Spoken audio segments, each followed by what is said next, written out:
Good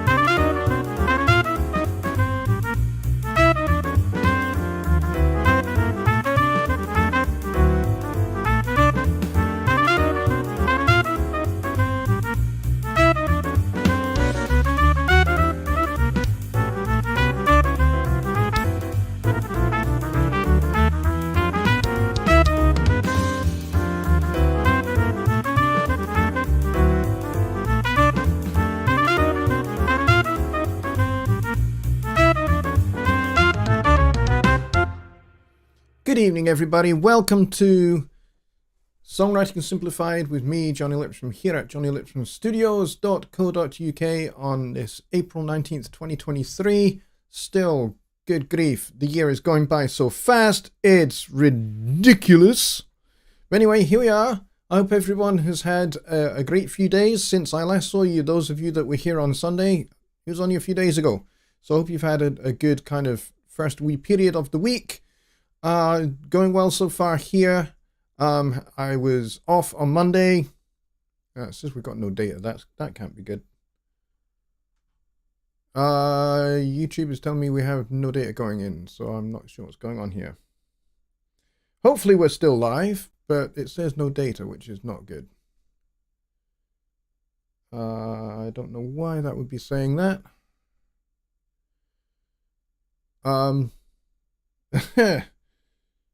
I think we will continue, even though it's saying no data. I don't know why it's saying no data. It should be.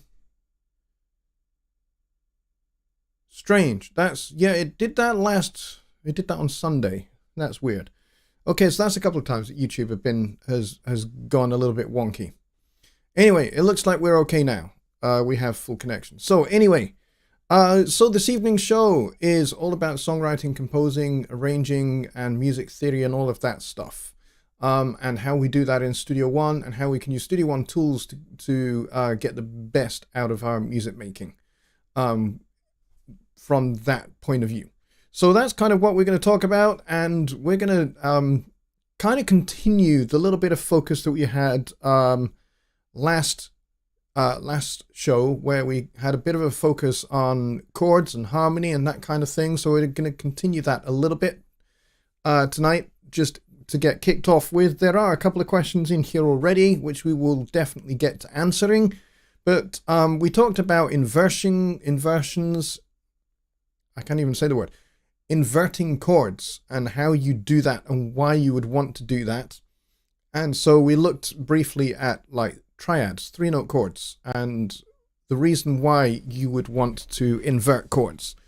And so we're going to continue that, and we're going to talk about how a good understanding of chords is going to help you make better music and more rich music. So you are able to break away from kind of standard chord changes that everybody knows and into some more kind of adventurous waters where you will find different sounds that you've maybe not heard before, and how you can apply those to your own music.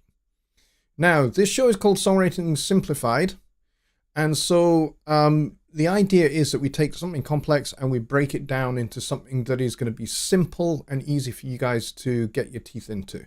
So that's what we're going to do tonight. So who is here? We've got Billy Morgan, we've got Christopher Mrackner, we've got Ronald Figueroa, we've got Carl Truduzia, we've got John Edgar, we've got Studio One Tuts is here. That's my good friend Rich Cresswell. In fact, he's here twice, which is extraordinary. Didn't realize there were two of him, but there are. The more rich, the merrier, I think we could say. And we've got Keith from Radio Top Trumpet here as well. We've got Dwayne, who says he made it, which is awesome. We've got Don Oliver, we've got Bobby Booth, and we've got John Lake, and we've got John Edgar's question there. We've got Paul Morgan, and who else do we have? Billy's asking how my leg is. It's actually improving very slowly, but it is improving, which is good. And we got Sean White as well. Cool. All right. So I don't think I missed anybody, but if you are new and you are watching for the very first time, then please hit the subscribe button. Give it a few minutes and you'll be able to join in the chat. Please say hi. It would be great to hear from you. And also, if you have a question, we can get that in and I will do my very best to answer it as well. So, all good. All right, so chords and inversions, which we kind of looked at a little bit last week. So we'll refresh that a wee bit and then we'll move into how we can move from one chord to another in a more smooth manner and how we can get into more interesting sounding chords and away from kind of, standard chords. All right, so we have talked before about kind of numbering the scale of a major key or a minor key from 1 to 7. So if we just take C major and start with 1, and then the next one will be 2, then 3, then 4, 5, 6, and then 7. Then, of course, you're back to 1 again because that's the octave. All right, so you would do the same in a minor key as well.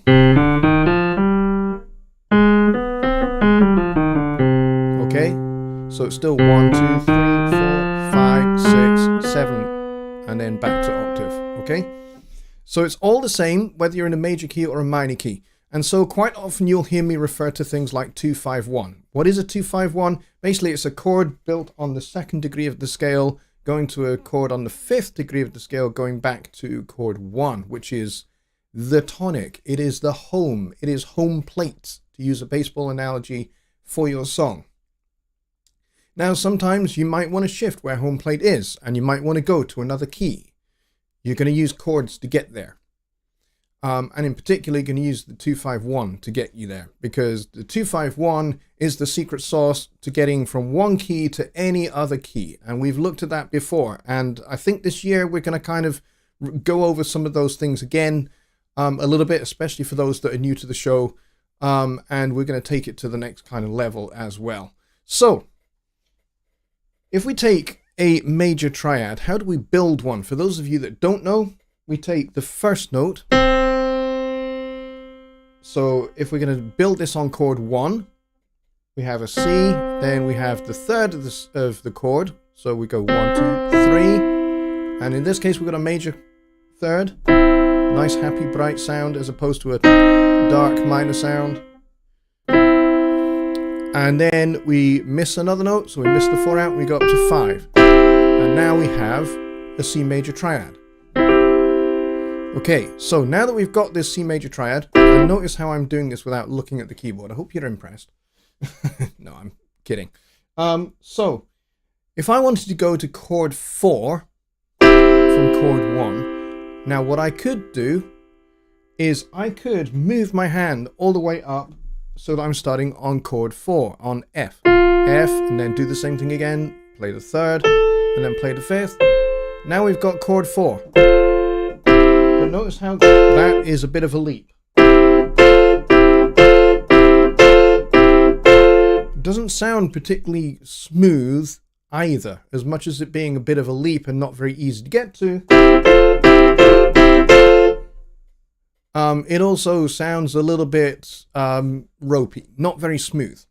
So this is where inversions are really, really handy. Not only do they sound better, but it makes the music make sense, and it means that each note in the chord is going to move either stepwise or almost stepwise.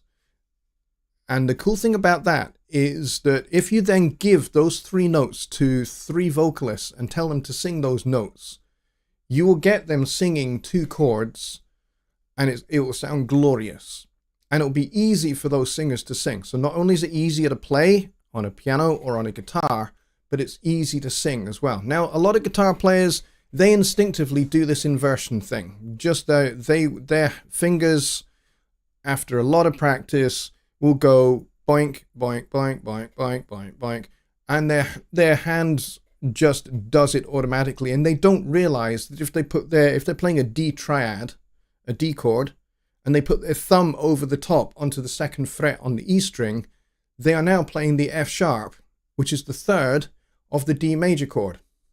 And they don't realize they're doing it. They just think, hey, that sounds nice. And so they do it.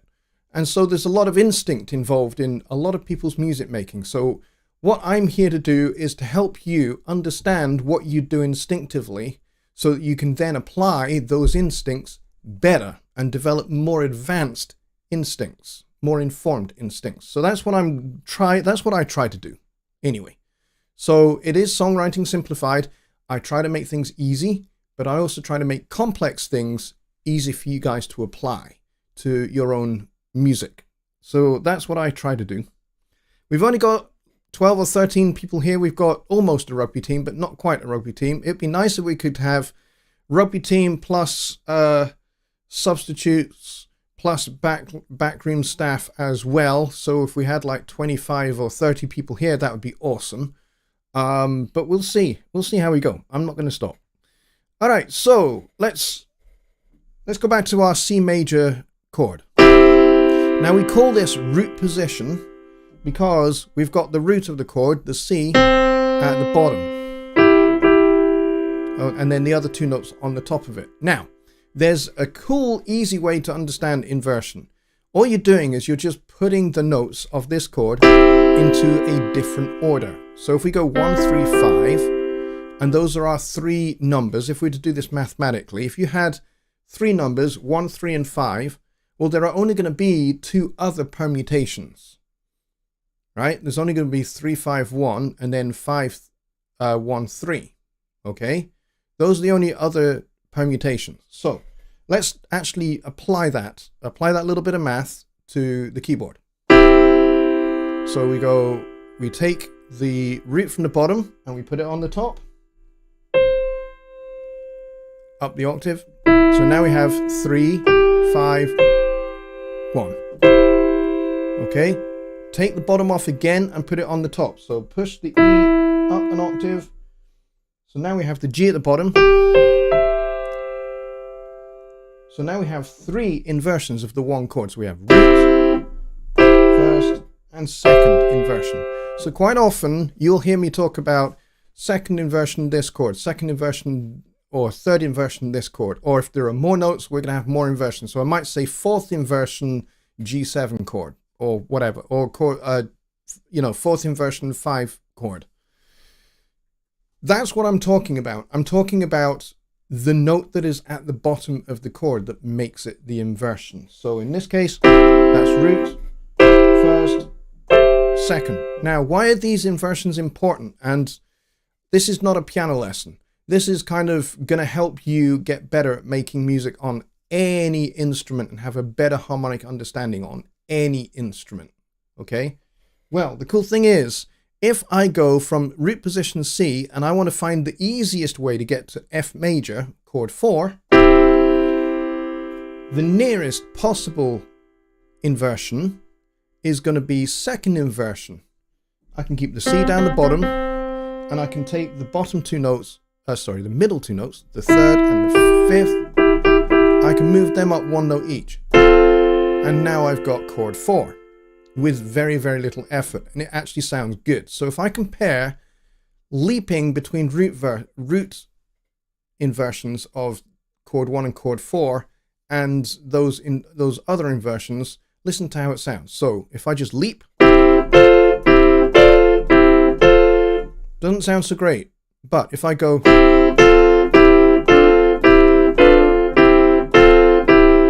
now you've got something a little bit easier to work with. And how do we put this into a musical context and make it more fun rather than just, I have to learn this inversion, this is really driving me insane.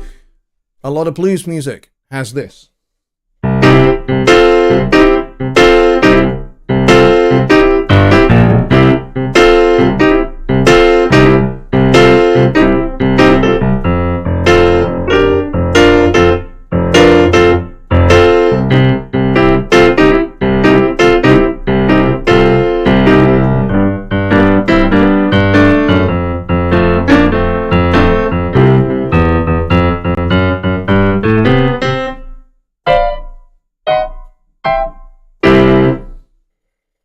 So you see what I did there? There was this constant, and it was much more musical, much more fun to do.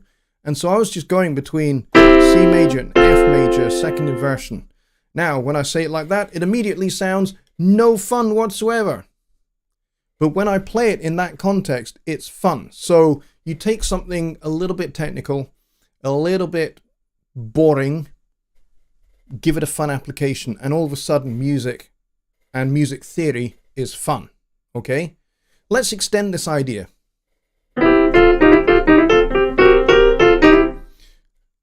Let's extend this idea of these inversions.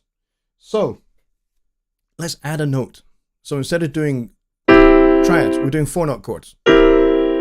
So major sevenths or minor sevenths or diminished or half diminished, diminished. Okay, so you've got all of those different options. Start with the major 7, dominant 7, flat the 3rd, you get minor, flat the 5, you get half diminished, flat the 7 again, so it's double flat, and you get a fully diminished chord. And all of those different chords are chord types that you will come up against over and over again, regardless of the style of music that you're writing in. So if you're writing in kind of, I don't know, extreme death, thrash, speed freak metal, you're still going to be needing to be aware of those chord types, because sometimes you might want to go for a full diminished chord sometimes. Or if you're a more progressive kind of guy or gal, then, you know, some more adventurous chords might be your thing. If you're a jazz guy like me, a lot of adventurous harmony will be had here, okay? But it's all based around this basic principle. So if we're going to add a note, we're going to add an inversion. So instead of having 3 inversions, we're going to have 4. So let's take that major 7. So basically it's going to be 1, 3, 5, and then miss the 6 and play the 7. So we've got the B at the top there. So if I take the bottom off and put it on the top, move everything up, do the same again, and finally the last one, that's the 4th inversion. Some of these inversions sound really, really good. Like this one sounds quite nice. As does that one. Okay, so how can we make use of these? Okay, so going back to that that kind of a bluesy thing that I did earlier, how do we make this a little bit more, well, okay, so if it's a major 7 we're talking about, we're getting into the land of Kenny G here. Smooth jazz.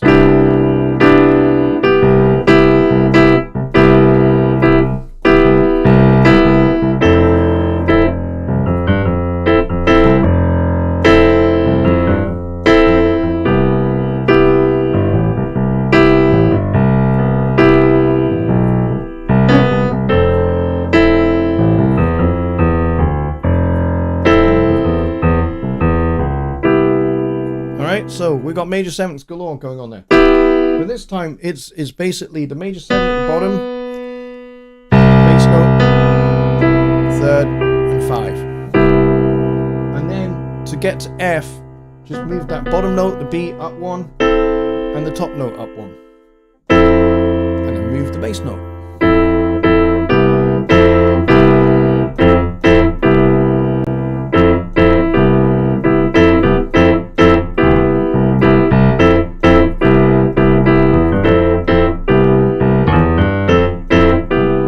Not quite the right voicings for the song I'm hinting at there, but essentially that's what we're talking about.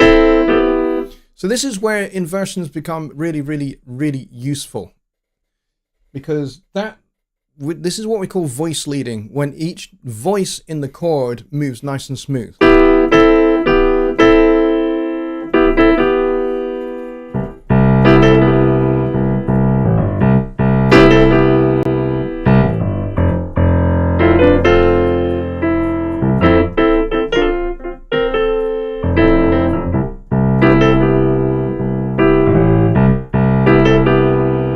So it's nice and smooth sounding because I'm not leaping about anymore.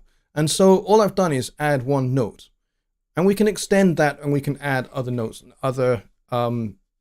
and the more notes you have, the more inversions you have. And some of them will sound better than others.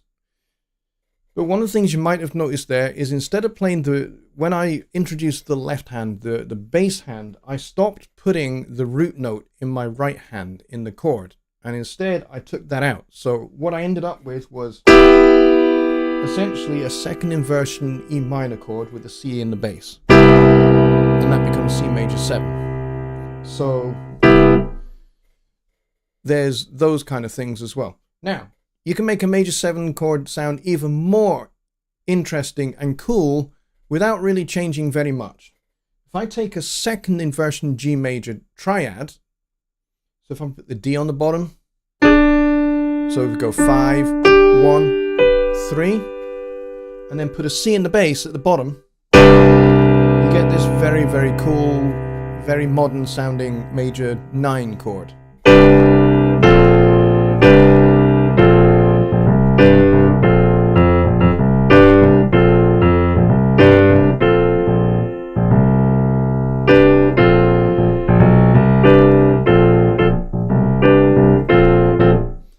And so you get that nice modern sounding chord, which you can use anywhere. You can move this around and it will just sound great. All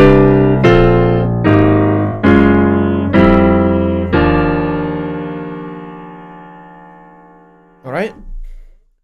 So a little bit on inversions there and a little bit on putting a chord with a different bass note to make a really cool sound. So, for example, if I put an F major second inversion with a B flat at the bottom there, but if I say I want to go to E flat, now I could do this. I could just move that up, move everything up 1 in the right hand, which is essentially a G minor triad, and then put an E flat on the bottom. Could do that. That sounds quite cool.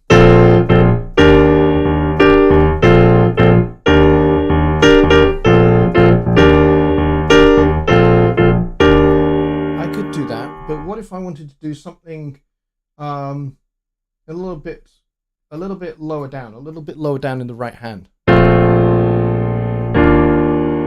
and make the voicing a little bit more close? So let's go A, C, F, which would be first inversion, F with the B flat, and then we'll go root position B flat chord on the top, B flat, D, F, E flat in the bass.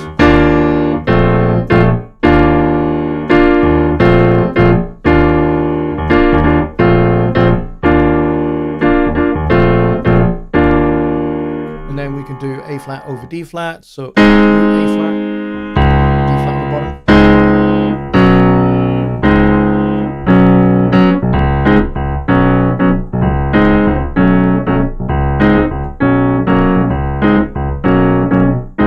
And totally, you can have loads and loads of fun by coming up with a different chord and a different bass note, and you can find different sounds. Some of them sound a little bit weird, but they're still just as cool, like an E major chord with a C in the bass. Kind of sounds a little bit garish, but you might find a context in which that might do something cool for you.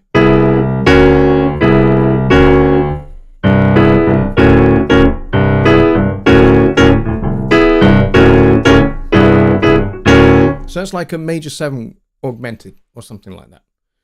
All right, so I hope that kind of gives you some ideas on what you can do with chord inversions and how you can extend that idea to putting a different chord with a different bass note underneath it, to make something sound really interesting and to make it sound a bit more modern, a bit more sophisticated. Especially if you're writing pop music, if you're writing R&B, these are going to be standard stuff for you guys. If you're writing blues, yeah, maybe not. But if you're writing blues, there are other things that you can do, and I can show you those next time. If you're writing blues, or if you're writing jazz or something like that, we can talk about that. But for most of you, it's going to be pop music or rock or, just standard singer-songwriter stuff. But all of this stuff, although it sounds a little bit kind of jazzy a little bit, the cool thing is that kind of, particularly that major 7 sound with the G triad and the C in the bass. you can make something very, very cool and sophisticated out of a pop song for that, using that kind of harmony. And you'll hear that a lot. You know, some pop songs have a lot of that kind of harmony going on it, and you just don't realize it because you know, you're kind of not accustomed necessarily to what harmonically is really, really going on. And so you find that a lot of modern pop songs, and you know, some of Taylor Swift's songs, some of Billie Eilish's songs, that the harmonic language is really quite complex. It's much more complex than just, you know.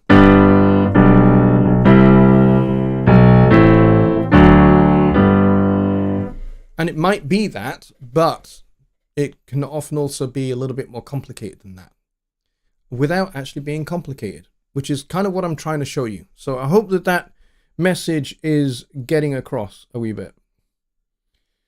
All right, so let's see what we've got here. Let's go and look at questions. Because I know there was a couple. All right, so John Edgar starts off. He says, please go into a bit of detail regarding the Studio One feature song update mastering file. Okay, the thing with the song update mastering file, this is really useful when you are finished with your song and you want to basically get it into the project page, or you have already sent it to the project page and you want to, you've gone back and you've made some adjustments and you want to update the mastering file, which is in the project page. You can do that. So this is the cool thing that's a little bit unique about Studio One that no other DAW has, is this symbiotic relationship between the song page and the project page. And so the link between the two is the mastering file. And so when you send a song to the project page for mastering, what you do is you send a mastering file, which is a stereo to, is essentially doing the export mix down to a stereo 2-track file, which then gets automatically deposited in the project page. Now, here's the cool thing about that. If you then go and reopen the song and you make some adjustments, or you do some re-recording or whatever, and then you go and you do song update mastering file, what that does is that then sends a trigger to the project page. It doesn't automatically update it in the project page, but if you then go back to the project page, you'll see that you have a red colored wrench on your song. And when you see that, you can click on that and it will automatically import the new updated mastering file. Okay, so that's what that does. It was more easy to explain than to show, funnily enough.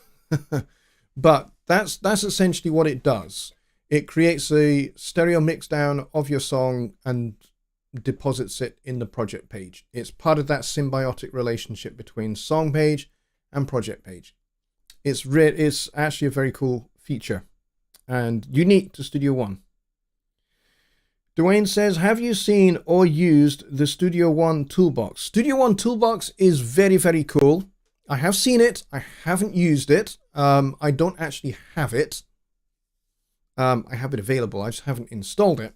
But here's the cool thing about it. Basically, it provides macro tools, macros, macro toolbars, plus it provides a bunch of presets for Impact, for Mai Tai, and a whole bunch of other things. It provides some multi-instruments. There's loads and loads and loads of things that go in the Studio One toolbox. The idea of the Studio One toolbox is it gives you a multitude of tools that you will find useful in music making. That's what it was designed for. It's very powerful, but like I said, I don't have it installed. So I have not used it, but I have certainly seen it. I've seen what it's about. But yeah, I don't actually have it installed. Good question. Let's see, we got any other questions? Secret Squirrel, he says, is it me brackets my laptop speakers, or is my mic only at like 20% of what his keyboard is? Oh, the keyboard might be a little loud. Sorry about that. It's actually the keyboard that's too loud. That's probably what it was. It was probably a case of the keyboard was actually too loud. Sorry about that, guys. It might have been distorting as well. Brett says, how does sound design factor in your compositions, if at all? How? Oh yes, okay. And then you posted it again with my name around it. Thank you for doing that.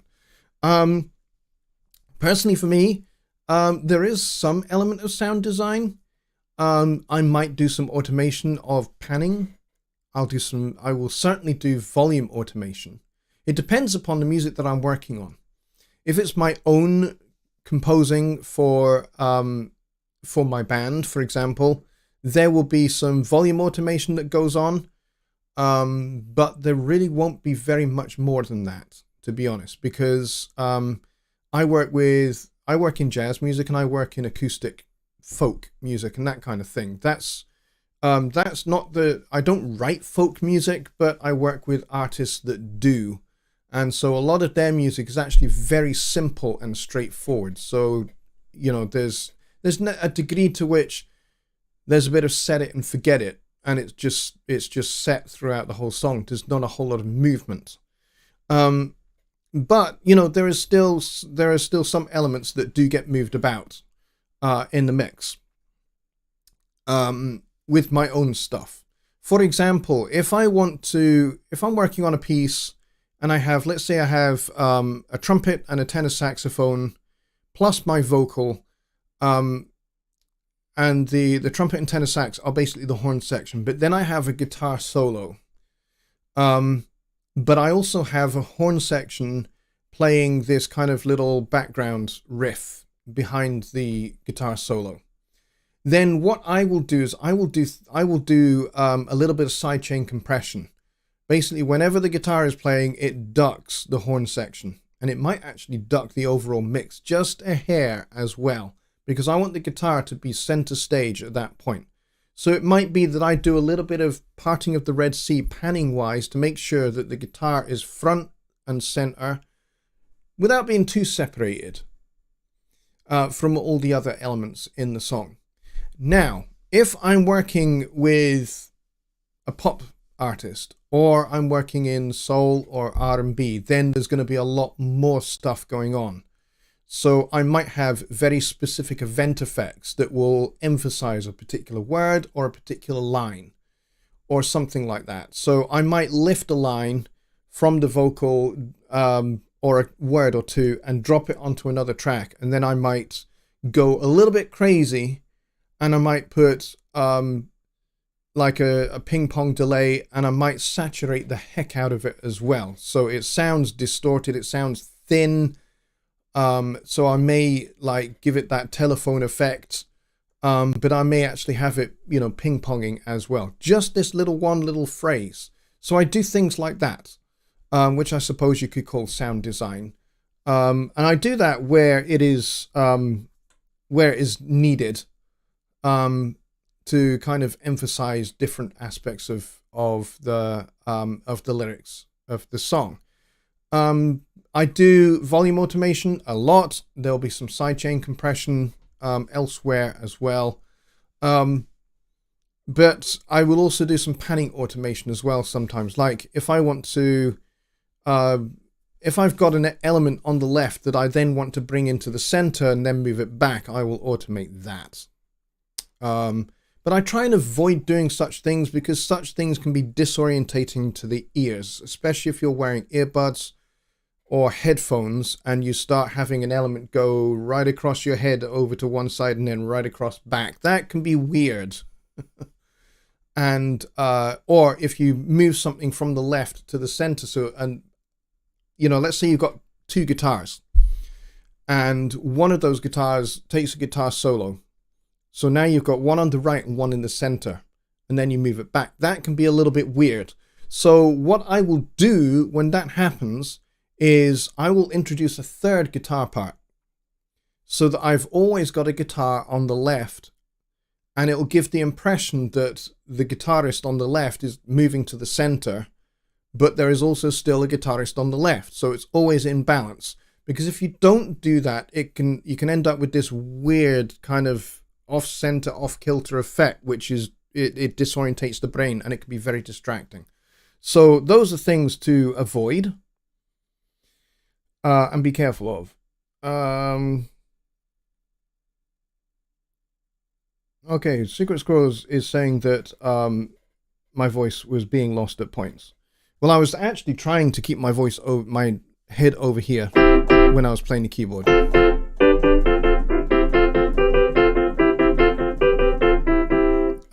That's what I try and do. I try and play, completely by feel, not looking. There we go.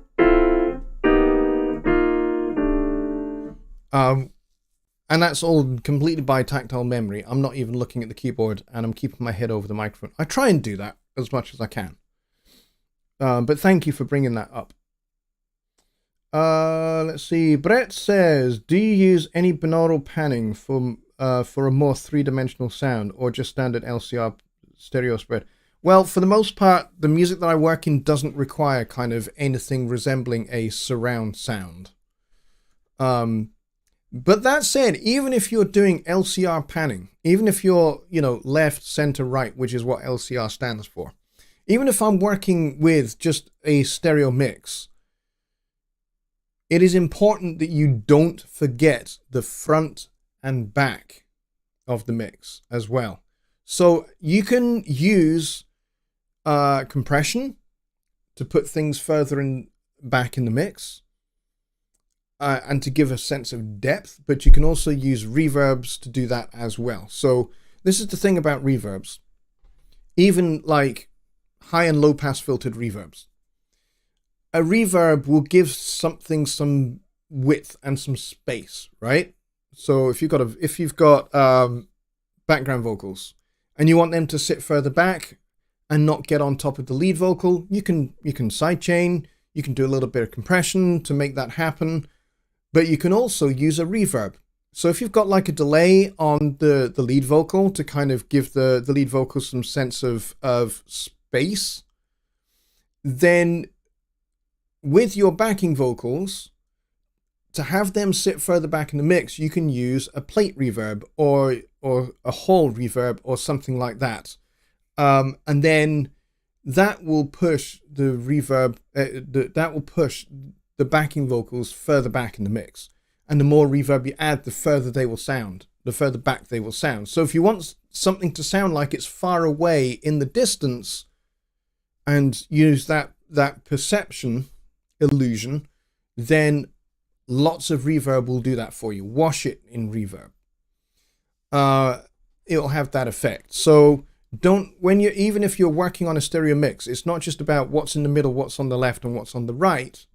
It's also about what is up front and what's further back as well. So you need to pay attention to those kind of things. A lot of people, when they mix, they think about, the band on the stage. So you got the drums at the very back. So, okay, if the drums are at the very back, you're going to use a lot of compression to set them at the back. Not necessarily a lot, but you certainly can use some compression on the drum bus to push the drums a little bit further back, and maybe you would use a faster attack to do that with, so that the transients don't come through quite so much, and that will on its own, with a slower release, will push drums and things like that further back. So a slower attack and a faster release will allow more transients to come through, and that will give something a sense of being much further up front. So, for example, vocals, you might use a lot more compression, depending upon the style of music. You might use a lot more compression, but you will use a slower attack and a fast release, so that the compressor basically allows more transient to come through and then pulls down on the audio and lets it go very quickly. And that will give a vocal a sense of a real in-your-face upfrontness, especially if you combine that with some parallel compression. So not many people do this. Well, maybe more people do this than I realize, but parallel compression isn't just for drums. Parallel compression can be applied to pretty much everything in your mix, depending upon the style of music that you're working in.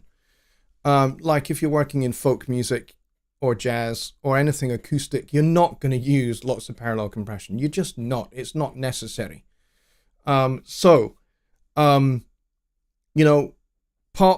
rock, soul, R&B, yeah, those you're going to use a lot more compression, and certainly those are the places where you can make a lot of use of parallel compression. And parallel compression will give the things that you want to sound more upfront. And then the things that you don't want to sound upfront at all, you don't necessarily need to parallel compress. Parallel compression will make something sound very punchy and aggressive. So if the style of music requires that, then you can certainly use that. And again, you can use the amount of parallel compression that you use to bring things forward and push things back.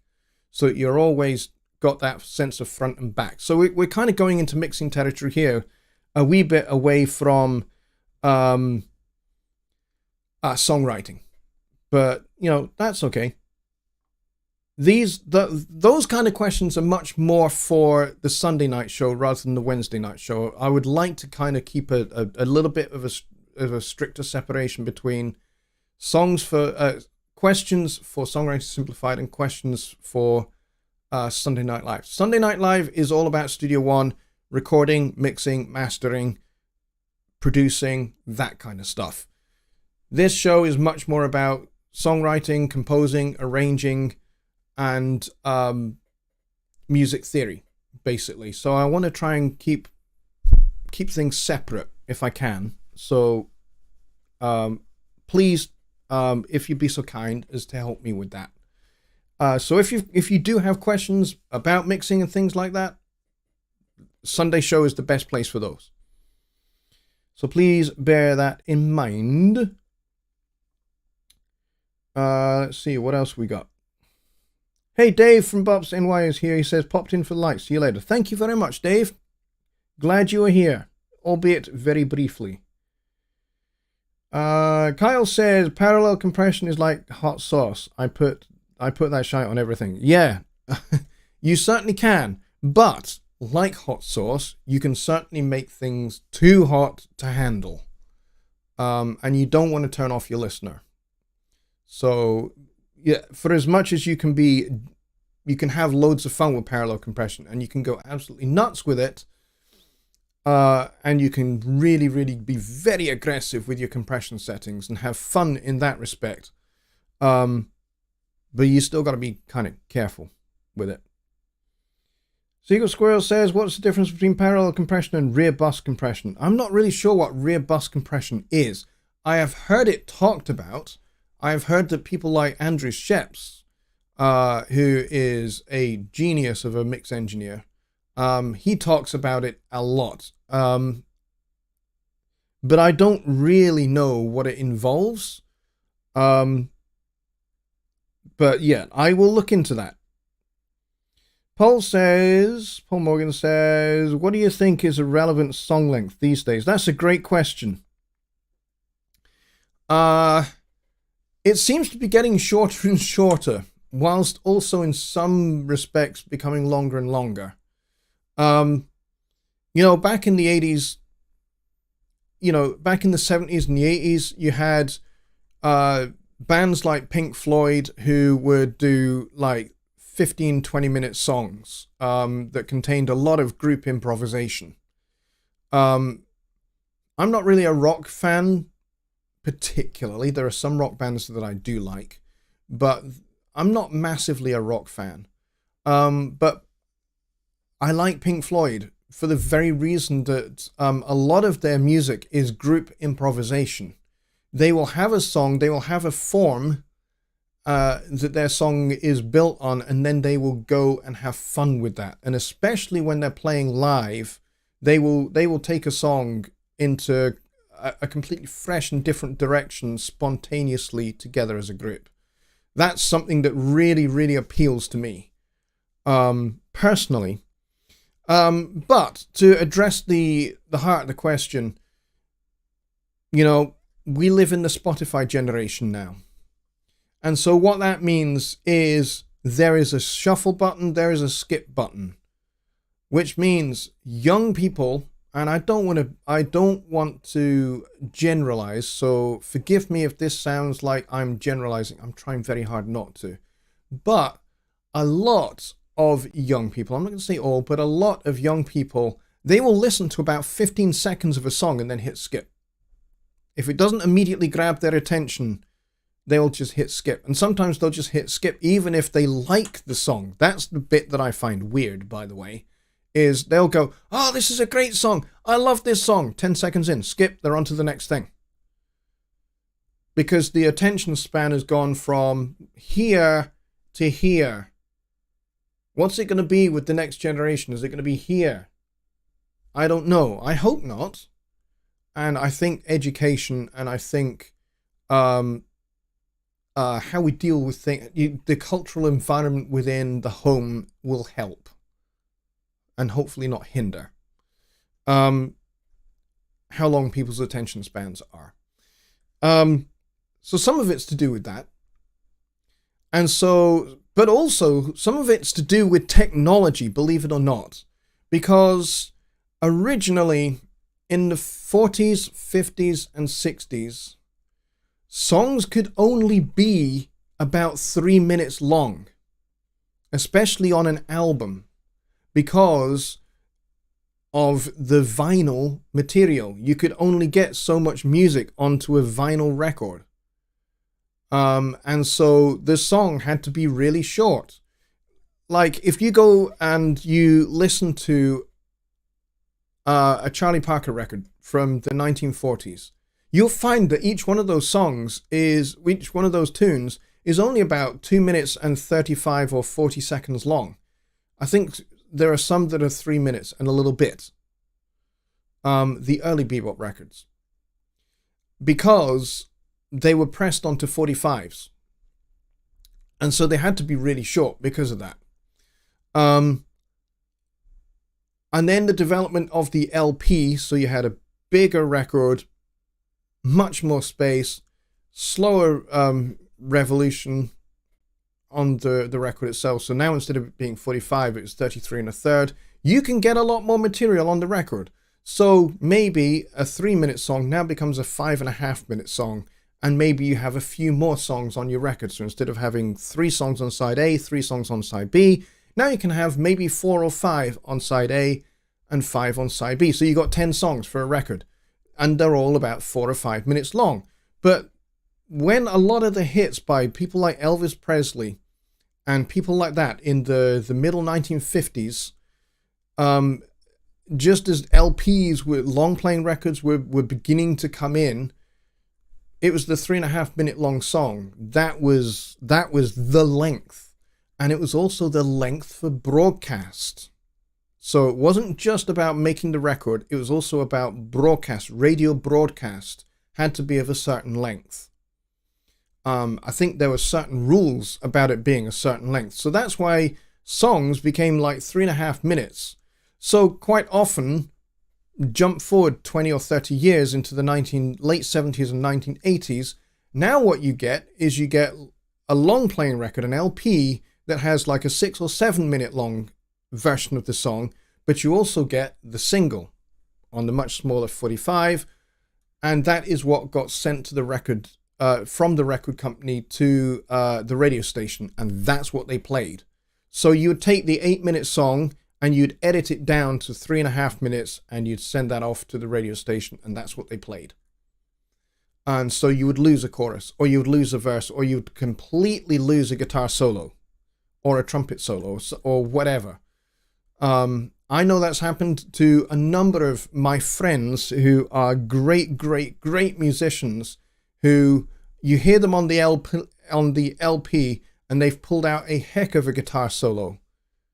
And it's brilliant. It's a breathtaking guitar solo. And then they never hear it on the radio because the flipping guitar solo got cut. It happened. So that's why the song length is kind of traditionally around about 3.5 minutes. It's because of that. But you know, 80s progressive rock, they blew that out of the water. And they said, hey, we're just going to maximize the technology that we have. How much can we cram onto this one LP on both sides? So they would do 2 songs, 15 minutes long on each side, or 20 minutes long on each side. And you'd have like 2 songs or whatever. Or they'd do a grand suite like Dark Side of the Moon. Or, you know, whatever, you know. And so a lot of people got into that. And, you know, that's kind of the way it is. A lot of pop songs are very neatly boxed into very clear, concise packages. Not just in terms of the actual physical product that you purchase at the record store and have in your hand, but the actual song itself. Everything is all about being concise and precise and clear and very clearly defined form and structure. And if you think that's a new thing, it's not. Back in the 1750s, 1760s, in the classical period, that's exactly what they were doing. That's what the classical period was all about. The music of Mozart in particular. It's all about very neat, very concise, very obvious forms. You have 8-bar phrase here, 8-bar phrase here, 8-bar phrase here. Everything was done in very concise, neat little chunks. Not just for dancing to, but also for listening to, because people can chunk things. They can concentrate on that bit. They can then, oh, this new bit, I can concentrate on that. Oh, this other bit that sounds very like that first bit comes around. So there's nothing new under the sun in that respect. But it's a good question, and that was a phenomenally long answer. Sorry about that. Hey, Brett, no problem. He says, sorry, we'll keep that in mind for future, but I was looking at it initially from a creative standpoint, as in building synth sounds. Oh, right. Okay, so that was your context for the sound design thing. Okay, I understand that. Tony says, just a comment, I didn't realize so many outstanding bass players played on Donald Fagen's Nightfly. Yeah, absolutely. And it was mostly, not all of it, but most of that record was played by Chuck Rainey. But you also have Abraham Laboriel and I think Nathan East is on one of those songs as well, as I recall. John Lake says, shorter and shorter, longer and longer, double talk. No, it's not really double talk. It's just that the two things coexisted for a period. It depends upon your generation that you're in. You know, the young people, they like things to be shorter and shorter. Adults, they like things kind of quite lengthy, to be honest. You know, we're okay with a long film or a thick book. Whereas, you know, a good proportion of young people, they are much happier with something like Star Wars Mandalorian, which is relatively short, and a book that is relatively short. It's just the way culture has moved on and changed. So you've got these two things kind of juxtaposed. So longer, longer, shorter, shorter. It's not double talk. It's juxtaposition. It's these two things coexisting. So I hope you understand that, John. And Brett says, this real estate was very much a real thing. It most certainly was. Mark is here. Old School Funk and Soul. He says, in real late here, almost 1 a.m. in the UK. Yeah, you're not kidding. We will be finishing the show up in a moment. Brett says, when composing, do you have any favorite modes or scales that you find yourself gravitating towards? That's a great question. I have two that that are modes of the major scale that I really like. Dorian mode, which is the one that's built on the second degree. I like that one, and you get that in, you know, Miles Davis's classic So What, you know.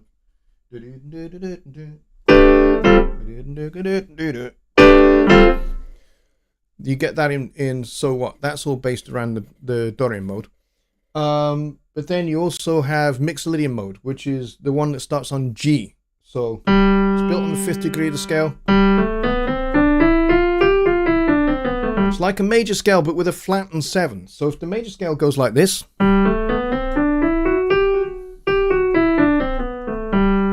then you basically turn that F sharp into a F natural. And those are the ones that I use the most, but I also have some favorite obscure scales like the diminished halftone scale, which I'm going to play this one starting on G. It's basically the A flat melodic minor scale starting on the flat, starting on the 7th degree.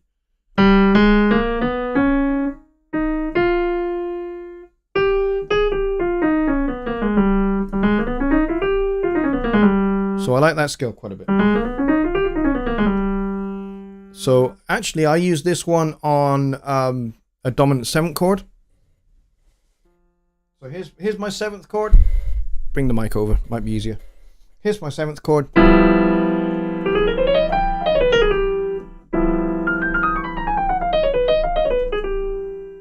It just sounds a little bit kind of, there's a lot of tension in it. So I like that one. And then, like I said, you know, mixed Lydian, which will fit over that dominant chord.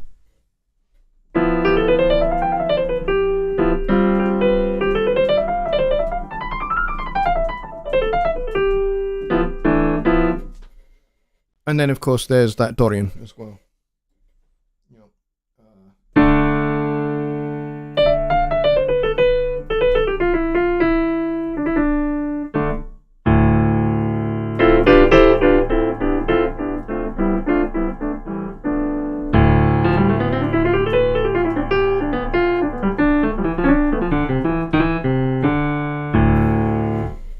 So that's a nice one as well. All right, so I remember people used to advise you if you sent in your demo to an AI person had to grab his attention within 30 seconds or into the trash. Yes, Tony, you're absolutely right. All right, so there we go. I think we have come to the end of the show because it is now 1 minute past 1. So thank you very much, everybody, for your great questions. There were some real good ones, even the ones that were mildly off topic. It's okay, I don't mind too terribly much, but I would prefer if kind of the whole kind of mixing, mastering and those kind of things were asked on Sundays. Composing, performing, recording, composing, arranging, and songwriting and music theory and those kind of things were tonight's kind of thing on a Wednesday. Those are those kind of questions. But, you know, if something springboards an idea, let's say we're on a Wednesday night like we are tonight, and you go, oh, it would be great if we could develop that further, and develop that more into a more mixing kind of a question, but still related to the songwriting question, then the best thing to do is drop me an email. Go to the web address at the bottom there, jonnylipshamstudios.co.uk, and hit the Contact Us button in the menu at the top. Fill out the form and send me your question, and then I will get that into the Sunday night show. So if you want to do it that way, if you are directly inspired by something that's being discussed on a Wednesday that you would like to unpack in a more kind of Studio One technical kind of way, then drop me an email and we'll get that into the Sunday show as well.